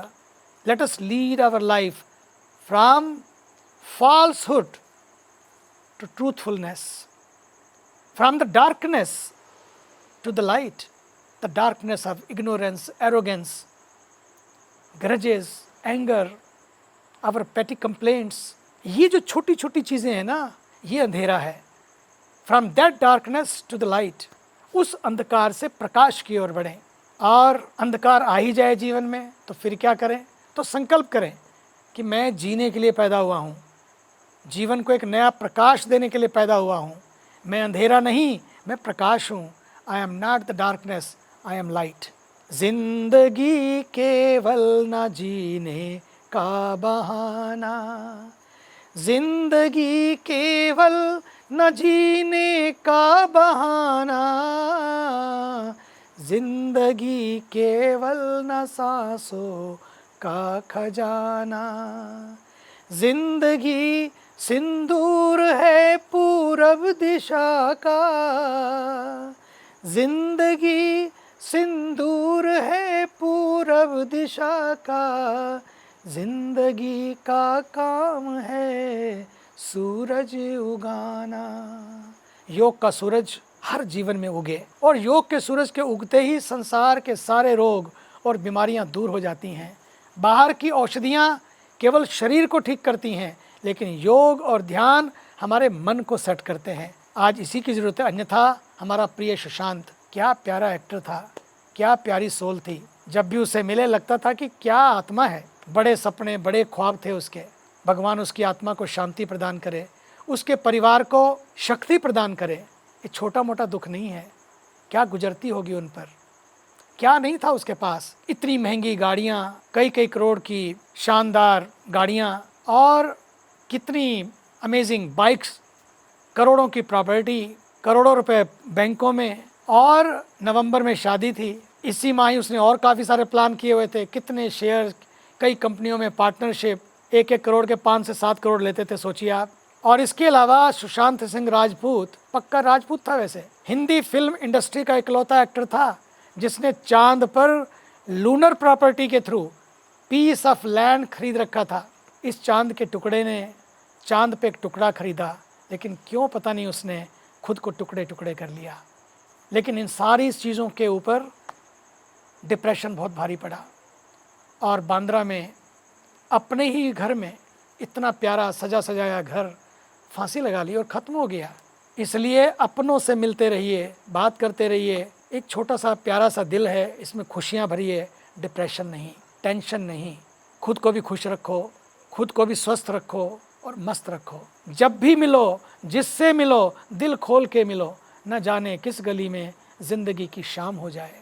इसलिए योग बहुत ज़रूरी है, ये ध्यान बहुत ज़रूरी है। हमारे ऋषियों ने जंगलों में रहकर, वो अकेले नहीं थे, वो अपने साथ रहते थे। सारा जंगल ही उनका परिवार था, अपनेपन के साथ रहते थे। इस अकेलेपन को अपनेपन से भरिए, नहीं तो ऑल सेट लेकिन खुद upset. TV set, T set, sofa set, सब सेट, लेकिन खुद अपसेट। क्या फ़ायदा हुआ? इसलिए आइए अपने भीतर भी हरियाली पैदा करें। जब अपनों के साथ अपने खड़े हो जाते हैं, रेगिस्तान भी हरे हो जाते हैं। रेगिस्तान भी हरे हो जाते हैं जब अपनों के साथ अपने खड़े हो जाते हैं। इसलिए बाहर के वातावरण को हरा भरा करें, वो ठीक, लेकिन भीतर के वातावरण को भी, भीतर की हरियाली खुशहाली बनाकर रखें। इन 2020 let us have a vision 2020। और विजन 2020 लाने का मतलब होगा सेंस ऑफ बिलोंगिंगनेस। जो लोग हैं उनके साथ अपनापन हो, और फिर अपनी धरती के साथ, अपनी नेचर के साथ अपनापन हो, अपने कल्चर के साथ, कल्चर, नेचर, फ्यूचर, अपनी संस्कृति, अपनी प्रकृति और अपनी संतति, इसके साथ अपनापन हो। इस अपनेपन के भाव को लाना होगा। मेरा देश मेरी शान, मेरा देश मेरी जान, मेरा पर्यावरण मेरी जान। हर वो प्रयास करें जो हमारे भविष्य को बचाए, ताकि आने वाली पीढ़ियां एक ग्रीन, क्लीन और सरीन भारत को हम उन्हें दे सकें। India is not piece of land, India is a land of peace. इसलिए इस शांति की धरती को हम हरियाली से सजाएं, शांति से सजाएं, अपने दिलों को भी, अपनी धरती को भी, अपने परिवार को भी। हम ग्रीन कॉरिडोर को लेकर काम करें। हर हर गंगे तो करें, पर अब हर बल गंगे करें। हर बल गंगे के लिए काम करें, हर बल, जैसा शांति कुंज ने किया है। हर व्यक्ति गायत्री परिवार का लगा हुआ है गंगा के लिए, यही चाहिए। हर बल गंगे और हर बल गंगे, हर एक व्यक्ति का बल लगे और हर बल जड़ी बूटियों से हम भर दें नदियों के किनारों को। जय जय गंगे गाएं, पर जैविक गंगे के लिए काम करें, जैविक भारत के लिए काम करें। हम ग्रीन क्रिमेटोरियम बनाएं, बहुत ज़रूरी है। उससे पेड़ भी बचेंगे, हवा भी बचेगी, और गऊ के गोबर के उपलों से या गऊ के गोबर की बनी हुई बायोमास के साथ मिलाकर लकड़ी से हम अपने संस्कार करें। अंतिम संस्कार उसी से होने चाहिए। हमारे हवन और हमारे होलिका दहन सब उसी से होने चाहिए। हम सब अपने यहाँ होलिका दहन हो या हवन हो, सब गोबर के उपलों से और गोबर की लकड़ी से करते हैं। मैं चाहता हूँ इस पर ध्यान दिया जाए, और शांति कुंज अगर इस थीम को लेकर आगे बढ़ेगा, बहुत बड़ा काम हो सकता है। हर गांव में ग्रीन क्रिमेटोरियम हो, और फिर साथ ही साथ वहाँ पर जब हम अंतिम संस्कार करते हैं, नदियों के किनारे गांव होते हैं, दोनों तरफ प्रियजन स्मृति वन हो। इस काम के लिए शांति कुंज आगे बढ़े तो भारत में बहुत बड़ा परिवर्तन हो सकता है। शांति कुंज और परमार्थ निकेतन, गंगा एक्शन परिवार, दोनों मिलकर हम काम करें, बहुत बड़ा काम हो सकता है। जब संस्कार हो रहा है, अंतिम संस्कार, उसमें 2-3 लोग संस्कार कर रहे हैं परिवार के निकटस्थ, बाकी लोग जो बैठे हैं रोने में नहीं, बातें करने में नहीं, बल्कि उन दोनों किनारों पर गड्ढे खोदें, और जब फूल चुने, अस्थियां चुन लें, थोड़ी अस्थियां गंगा जी में, ताकि हमारी परंपरा बची रहे, और बाकी अस्थियां उन गड्ढों में डालें। आज तक गंगा जी में अस्थियां जाती रही, अब गंगा जी को भी उन गड्ढों में अस्थियों में डालें। और पिताजी, हमारे प्रियजन पेड़ बन के आए, पक्षियों के लिए, पशुओं के लिए, प्राणियों के लिए, सभी के लिए। जब जीते रहे देते रहे, अब जाते जाते भी देते गए। ये हमें करना है। फिर जाकर अपने प्रियजनों को साथ लेकर जाकर उनको, उस पेड़ को पानी दे के आना, उनको मिलना। लोग कब्रिस्तान में जाते हैं, लोग सेमेट्रीज में जाते हैं, बूके लेके जाते हैं, और आप पानी देने जाएं, गंगा जल से सींचें उनको, नदियों के जल से सींचें, बहुत बड़ा काम होगा। एक तो ये करें। दूसरा, शाकाहारी भारत के लिए काम करें, शराब मुक्त भारत के लिए काम करें, सब्सिडी पर जीने वाले भारत में ही स्वावलंबी भारत बनाने के लिए काम करें, आत्मनिर्भर भारत का निर्माण करें, सीमित जनसंख्या वाले भारत के लिए काम करें। चूँकि संसाधन कम, भारत में जनसंख्या के इस मुद्दे पर भी सोचना बहुत जरूरी होगा। हम दो, हमारे दो, और सबके दो, फिर जिसके दो उसी को दो। ये सबसे बड़ा योग है, और धार्मिक कारण की वजह से नहीं, ये पर्यावरण का मुद्दा है। संसाधन प्रतिदिन कम होते जा रहे हैं, पानी कम होता जा रहा है, जल, जंगल, ज़मीन, कहाँ से लाएंगे हम इतने संसाधन? पानी को बना तो नहीं सकते, कम से कम इन साधनों से बचा तो सकते हैं। और इसलिए सबको मैं आह्वान करता हूँ, सब लोग आएँ और सब लोग नए तरीक़ों से काम करते हुए इस नए योग को अपनाएं। ये पर्यावरण योग है। ये पर्यावरण योग सारे योगों को बचा कर रखेगा। पर्यावरण नहीं बचेगा, पृथ्वी नहीं बचेगी, तो कुछ भी नहीं बचेगा।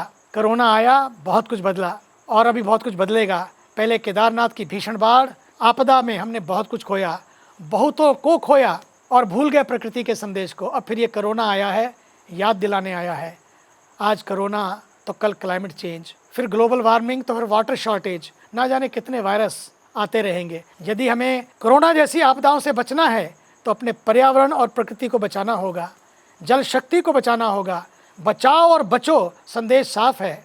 इसलिए जल शक्ति जन शक्ति बने, जल जागरण जन जागरण बने, जल चेतना जन चेतना बने, ये बहुत ज़रूरी है। महात्मा गांधी जी कहते थे there is always enough for everyone's need but there is never enough for even one person greed. We have to understand the difference between the need and the greed. Greed culture से need culture की ओर जाना होगा, greed culture से green culture की ओर जाना होगा, नीड कल्चर से न्यू कल्चर की, नए कल्चर की ओर जाना होगा, यूज़ एंड थ्रो के कल्चर से यूज़ एंड ग्रो कल्चर की ओर जाना होगा। ये बहुत ज़रूरी है। आइए सिंगल यूज़ प्लास्टिक को बंद करें और छोटे छोटे संकल्पों को करें। 21वीं सदी का यही योग है, यही महायोग है। और शांति कुंज, पूरा गायत्री परिवार बहुत बहुत बड़ी भूमिका निभा सकता है। इसके लिए मैं आदरणीय डॉक्टर श्री प्रणव पंड्या जी की सराहना करता हूँ कि उन्होंने जो काम किए हैं, जो चेतनाएं जगाई हैं, जिस तरह से ऊर्जा और ओज, उमंग, उत्साह, उल्लास लोगों के जीवन में भरा है, ये छोटी बात नहीं है। उंगली उठाना तो बहुत आसान काम है, लेकिन जब किसी पर उंगली उठाते हैं ना, 4 उंगलियां हम पर उठती हैं। पहले हम खुद को देखें, बुरा जो देखन मैं चला, बुरा ना मिलिया कोय, जो दिल खोजा अपना, मुझसे बुरा ना कोय। इस समय उंगली उठाने का काम नहीं है ना, उंगली करने का काम है। अगर कोई काम है जो गुरु जी ने किया है, उनके इस मिशन को, इस गोवर्धन पर्वत को, गायत्री के इस गोवर्धन पर्वत को उठाकर सब अपने अपने सहयोग की लाठी लगा लें, तो समझिए गुरु जी को आपने सच्ची भावांजलि दी, सच्ची श्रद्धांजलि दी, सच्ची श्रद्धा का आपने इजहार किया। आज यही पूजा है, यही योग है, यही ध्यान है, यही यज्ञ है। आइए मिलकर आचार्य श्री के लगाए हुए इस वट वृक्ष को और बड़ा करें, बल्कि उनकी शाखाओं को, जैसे महात्मा बुद्ध उस बोधि ट्री की शाखाओं को जिस तरह से जहाँ उनको ज्ञान हुआ, कहाँ कहाँ उसको ले आया गया पूरे विश्व में। आइए अपने भीतर तलाशें और खुद को तराशें और इस महायज्ञ में अपनी अपनी श्रद्धा और आस्था की आहुति दें। यही सबसे बड़ा यज्ञ होगा, यही सबसे बड़ा योग होगा। सबके भीतर बैठे हुए प्रभु को प्रणाम करते हुए गुरुदेव की साधना को प्रणाम। जय गंगे, जय गायत्री, जय Bharat.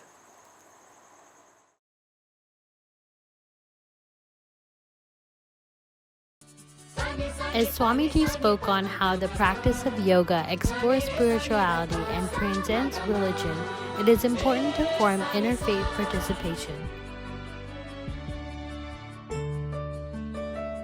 Moving forward, we will learn from Her Holiness Sadhvi Bhagwati Saraswati Ji and further exploration into the value of combining Western and Eastern spiritual ideologies.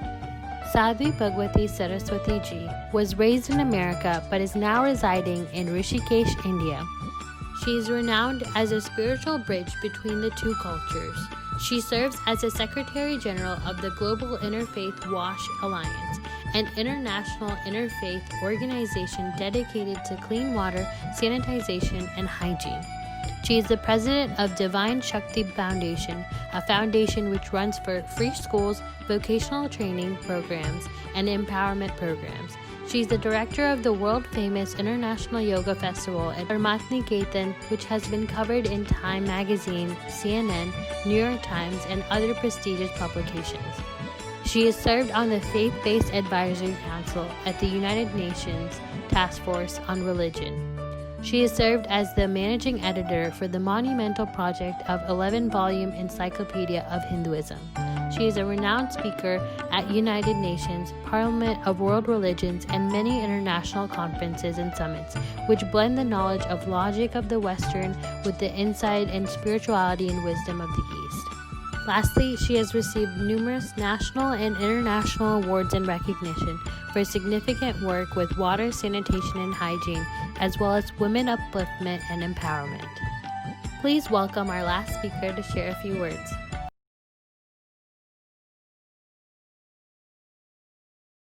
What a wonderful joy and honor to be coming together with the Dev Sanskriti Vishwavidyalaya family and community for this wonderful International Yoga Day Summit.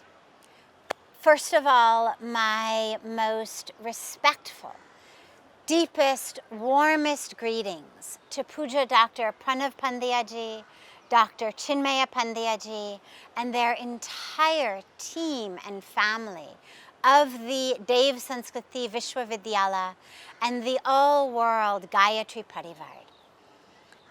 Yoga is the answer to all of that which ails us.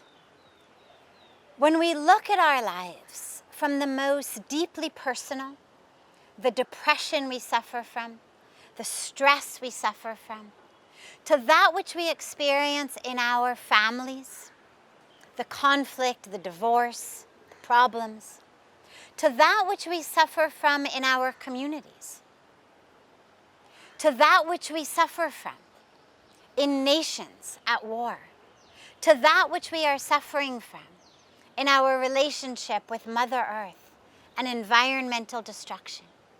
Yoga is the answer to all of that. On the individual level, the depression we experience, the stress we experience, it comes from this myth of separation.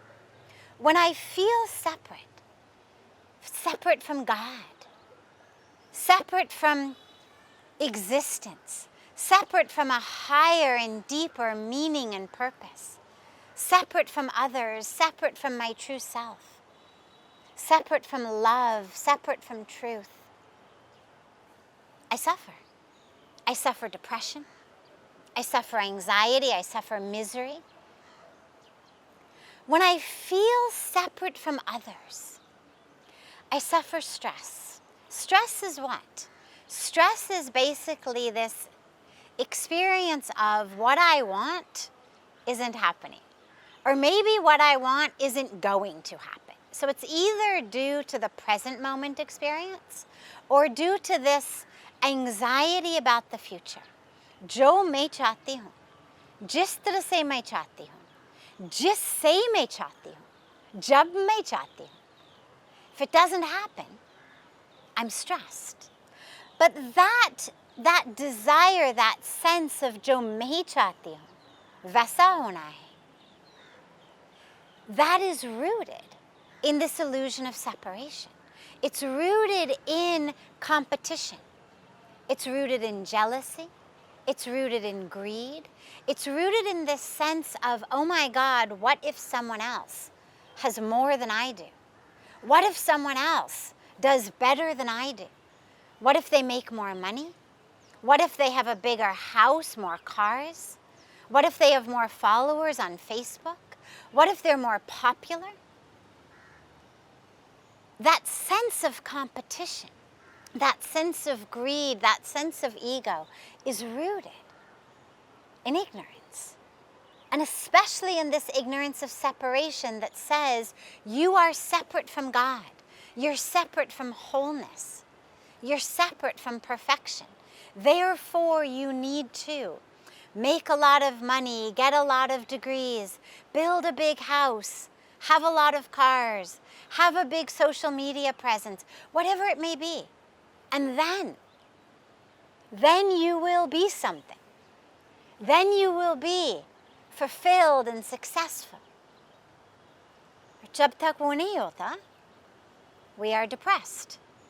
And even when it happens, fear to be we are depressed because we compare ourselves, compete against, oh, this one has so much more. Kash, mera bhagya aise likha hota. I wish I had what this one has.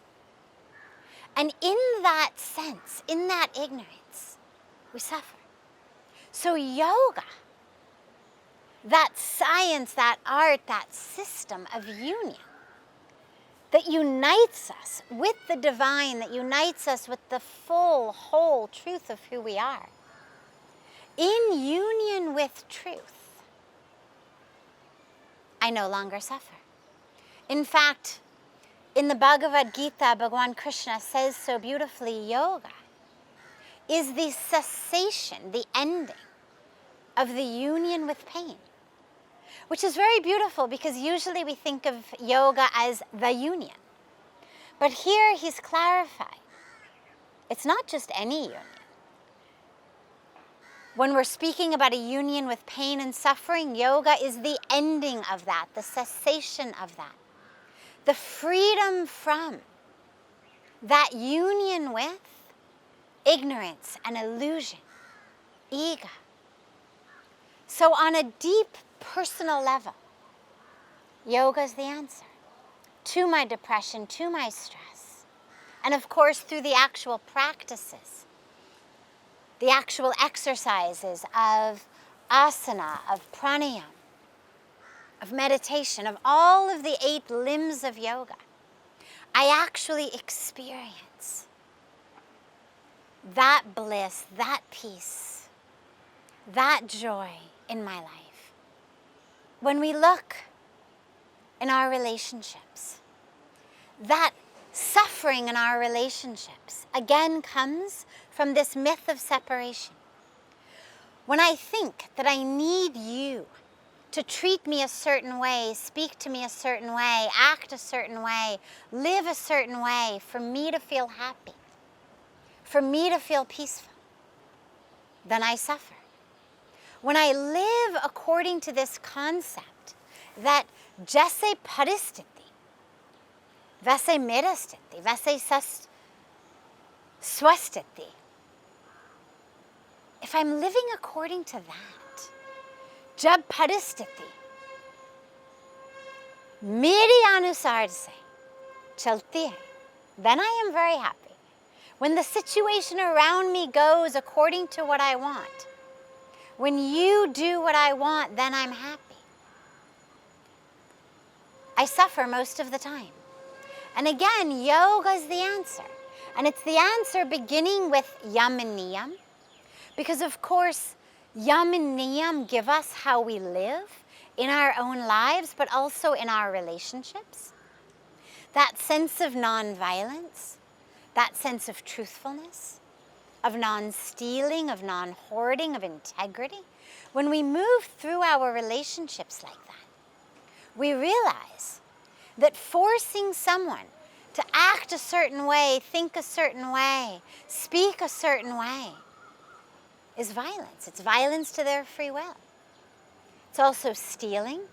It's stealing their time. It's stealing their free will. It's stealing their free thought. It's also hoarding. Their time, their energy should go into what I want. Bring me flowers, cook me dinner, do this, do that, write me poetry,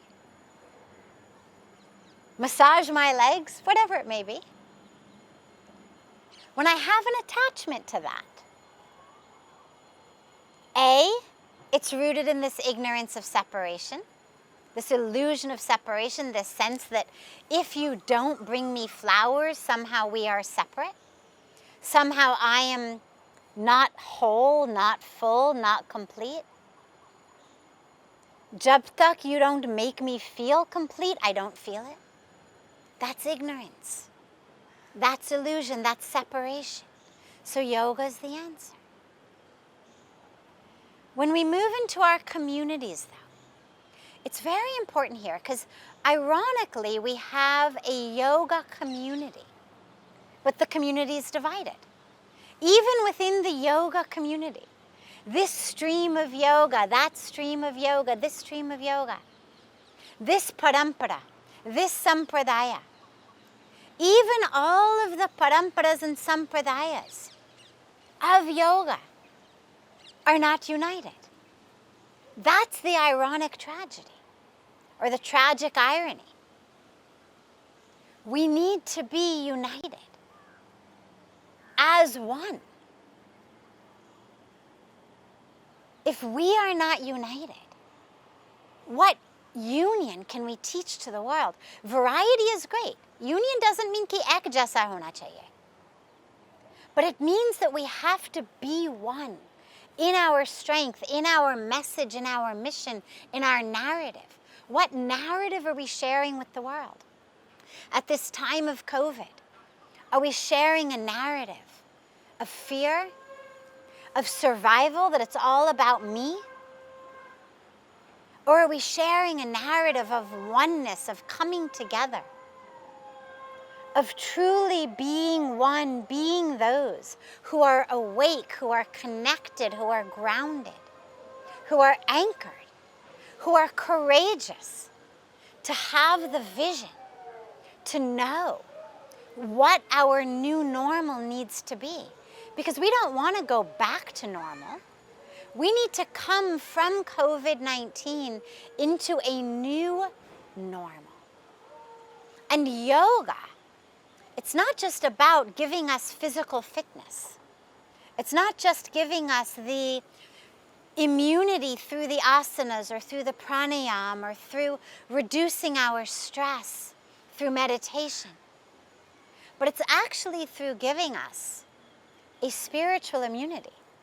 When we are really united in community, and look at that, what does community mean?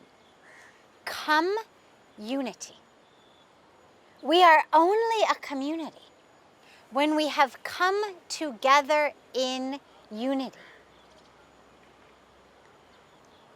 When we do that, we provide a sense of community, a sense of unity, and a sense of immunity to ourselves and to everyone.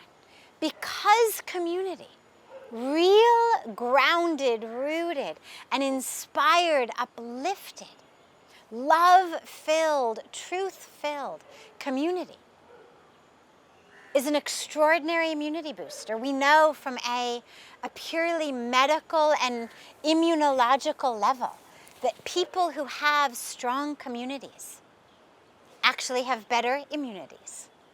And so when we come together in community, as a yoga community, and we look at yoga as the answer to our community, first we realize we must be united.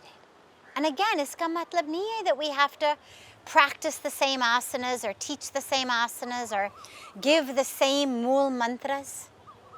But what it means is, at the heart, we know we are one.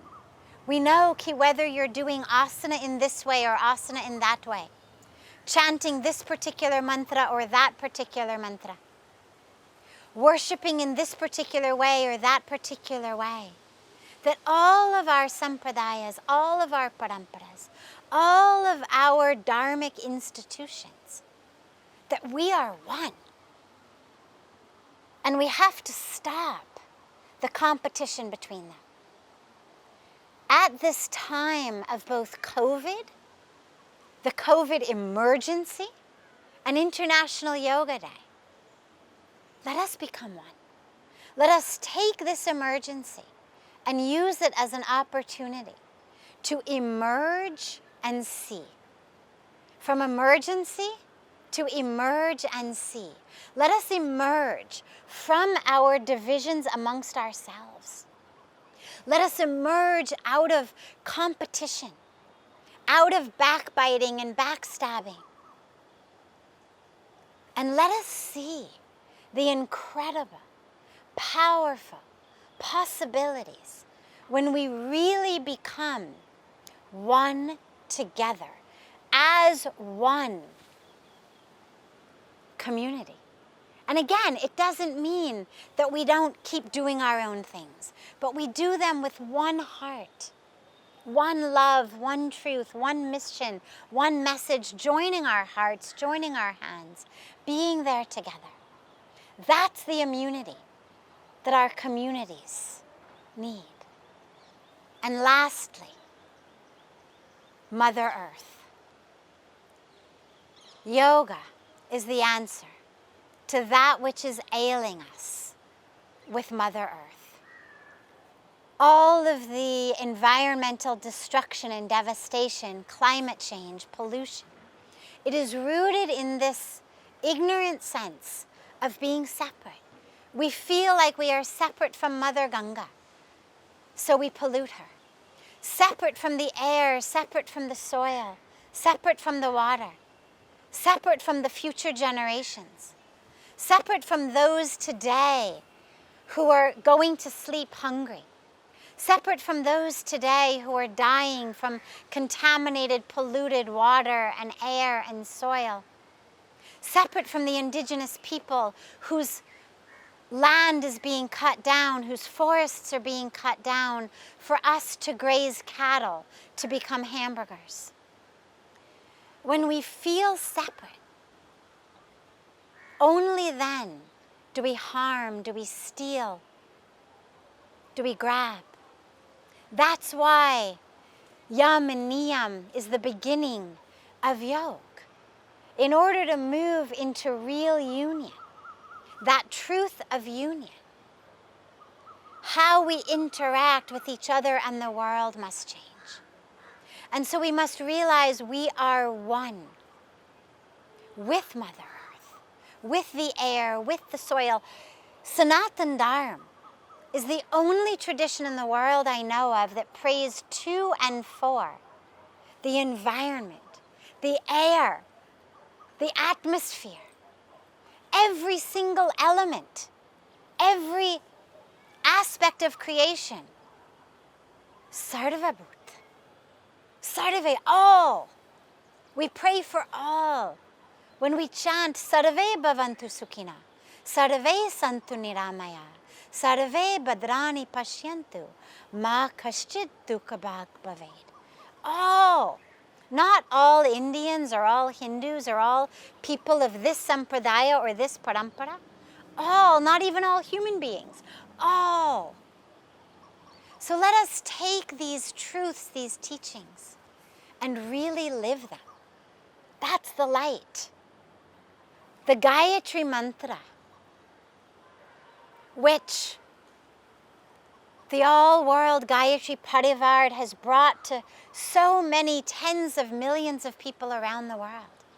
The mantra reminds us that we worship, we revere, we bow to the divine light, the bestower of light, the embodiment of light, the giver of light. And through that worship, reverence, surrender, we become that light. We align with the light.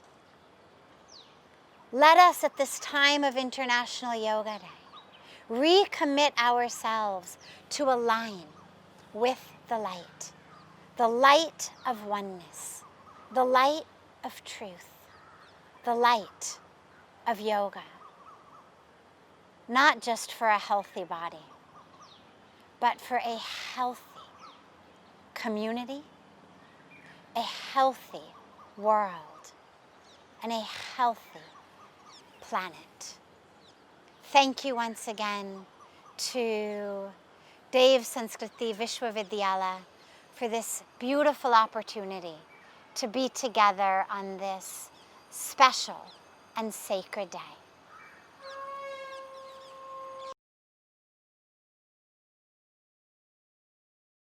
Thank you, Her Holiness Sadhvi Bhagwati Saraswati Ji, for gifting us with your knowledge on the significance of uniting the logic of the West and the spiritual wisdom of the East. During this morning session, we have learned the value of inner culture and inner faith integration in the study of yoga. The vitality of yoga enables its scholars to surpass the physical body and become one with the spiritual being. Yoga unites the physical, mental, and emotional body by awakening our inner energies and promoting our overall well-being. The oneness that yoga creates within ourselves and others, as well as our environment, shows the true power of the practice. Thank you all for collectively listening to the morning session. Please join us for our last and concluding session of our E-Conclave this afternoon at 6:30 p.m. Indian Eastern Time. Pranam.